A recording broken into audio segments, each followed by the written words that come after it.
So in this video, I'm going to take a look at the new Titleist TSR3. I'm going to put it up against my gamer, the Callaway Rogue ST Max LS. Really enjoyed the Callaway, but I've really seen some great numbers with the Titleist, so really intrigued to see maybe a head-to-head battle with these two, and that's exactly what we're going to do in this video, so stay tuned.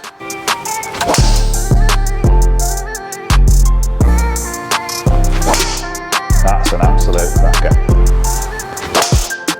Oh, rip that. That is smoked. Okay, so how we're going to do this, we're going to hit 5 shots with my Callaway, 5 shots with Titleist, back into 5 with the Callaway, back into another 5 with the Titleist, and we'll compare some numbers. So we're going to kick things off my Callaway. So Callaway Rogue ST Max LS, a low spin version. Really enjoyed this driver, really like the look of it, the matte finish, sits very nice and square, which I do like, and the feel and the sound off the club face, I've really enjoyed, and that's one of the reasons why it sort of went in the bag. So let's kick things off with the Callaway. Oh, well, that's a cracker to get things out of the way. So I've put myself on a relatively tight hole on TrackMan on the simulator here, and I've absolutely split the fairway with that opener there. Titleist up against it straight away, so great carry there, 287.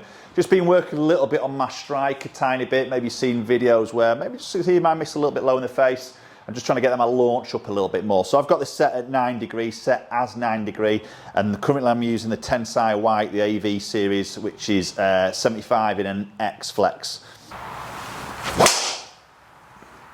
And there's that little low one in the face. Got the flight on that, to be fair. Be interested to see what happens to the spin on those sort of strikes. Getting good ball speed there, yeah. Spin, it felt a little bit lower, maybe what TrackMan's showing there, but the spin wasn't as low as actually it was before. Gone up a tiny bit, as you see, with them slightly low strikes, but again, some really good numbers. What didn't feel quite a perfect connection.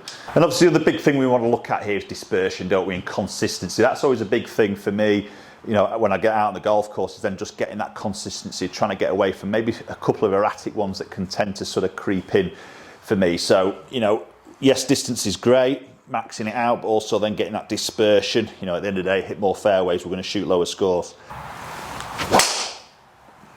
Oh, that's the bad one for me. Just going to get that face shut, pull it up the left. That's always a bit of a killer. Again, just hugging that left a tiny bit on that one, getting a good strike, just into that rough fractionally. Got some good numbers there. I really like that club head speed, typically where I'm at. Good high ball speed.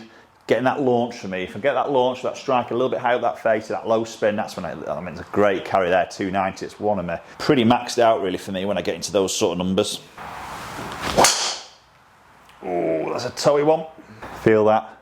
Just gears it up that left-hand side. There's that little bit of that miss. That bit of spin just really pulls off, just dives a little bit overdrawn on that one. Right, so switching into the first batch of 5 with a TSR3. So obviously really enjoyed hitting this. The look of it is absolutely beautiful to me. Sits lovely and square, great shape of the head. I just quite like a little bit of adjustability on the bottom of the club. Obviously don't have that in the Max LS with the Callaway, so I can just move that weight, and I just tend to have it in that first setting in the heel. Just sometimes I get that slight low heel, there's a bit of a miss as a strike, so just putting a little bit more of that mass behind that hitting area just to help with a little bit of stability in that ball speed. But sits fantastic behind the golf ball. One of the things that really drew me to this was the way it sits, the way it looks. Oh, that's a good strike. Super launch. That looks to be in the air for a long time. Interested to see the numbers on that one. So relatively decent ball speed, good launch again, good spin, 280, just shot 288 carry. Nice carry distance with the opener with the Titleist. So for me, the Callaway and the Titleist both have, for me, the best adapter on the neck sleeve in any driver. You know, those two into separate changing cogs where you can change sort of loft, lie angle without sacrificing face angle too much. I think it is one of the best systems. That's a great shot, great strike, super feel off that, and that's a big thing I found with the Titleist in my fitting videos. The sound and the feel was absolutely on point for me. Oh, that's a cracker. That's an absolute cracker. Really enjoying hitting that. That looks pretty long as well. Hitting it pretty good today. Some better strikes for me, as you say. You may notice in my testing of this, I did get a bit of a run of low strikes, which sometimes is a bit of a miss, but I've just been working a little bit on that. Got that strike a little bit higher, that can get my launch high, control that spin. That's where they'll open up sort of a good like 10 yards of distance there. Ooh, and again, looks to be very accurate. Okay, looks to be a good bit of distance on that as well. Splitting this fairway nicely with the Titleist, so taking 290 carry, really getting those up. For me, that's really optimised, but really enjoying that accuracy at the moment. We're only 4 shots in. I'm gonna jinx myself now. Oh, there we go, I just have jinxed myself. So that's probably similar like I hit the Callaway in that first batch, just that bit of a pull shot. Always tend to creep one in there. Right, so back into the Callaway Max LS, another 5 shots. Not going to show you all the ball flights on this. We'll flick through these pretty quickly and we'll get straight into the numbers.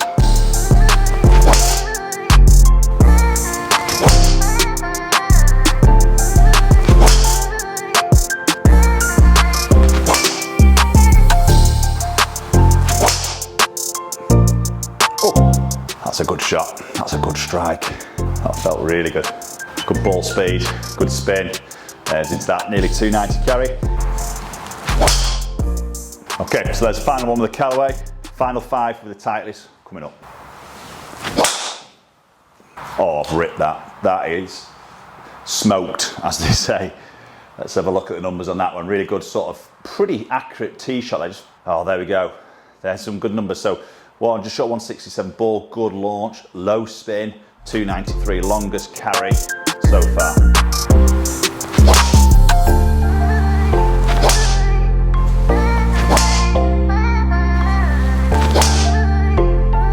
It's a good strike. Really nice ball flight, feels fantastic. This is going to be close between these 2 drivers. Really nice one to finish up on there, 290 carry. Let's go and check the numbers out a little bit detail and see if there's a winner between those 2 drivers. So first we're going to start with the all important dispersion. Obviously I mentioned this is really important. So the flashing white is the Callaway, which is quite interesting. Now I've taken 1 shot out of the Callaway, the worst shot, and I've also taken a worse shot out of the Titleist. The worst shot with the Callaway was quite a long way offline. I hit a bit of a shocker, so that's why I wanted to take that out. That's a really bad swing from me. So I thought it was only fair to take the worst one out of the Titleist, which wasn't that bad. It was actually just about here where my cursor is. Clearly, there's a difference of dispersion. Well, what's quite impressive here is not only left to right, but also front to back dispersion. So as I mentioned, in the grey are the ones that I've taken out. So the worst one with the Titleist, worst one with the Callaway.